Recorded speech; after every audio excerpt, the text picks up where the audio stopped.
नमस्कार दोस्तों, तो कैसे हैं आप सब। एक बार फिर से स्वागत है आप सबके अपने पसंद है YouTube channel Bhojpuri news entertainment में।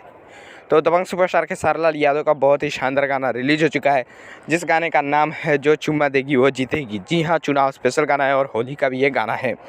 और इस गाने को जो है आज सुबह 7:15 पर रिलीज किया गया है खेसारी लाल यादव के officially channel Khesari music world से। जी आप लोग इस गाने का डायरेक्ट वीडियो सॉन्ग रिलीज़ किया गया है और इस गाने के वीडियो सॉन्ग में भरपूर जो है कॉमेडी देखने को मिलेगी आप लोग को। और जो है बहुत ही शानदार इस वीडियो को जो है बनाया गया है, चुनाव स्पेशल इस वीडियो को बनाया गया और गाना भी जो है बहुत ही शानदार है और लिरिक्स भी जो है शानदार ही है। तो खेसारी लाल यादव का जो है नया टाइप का ये गाना है, तो आप लोग इस गाने को जाकर जरूर सुनिए।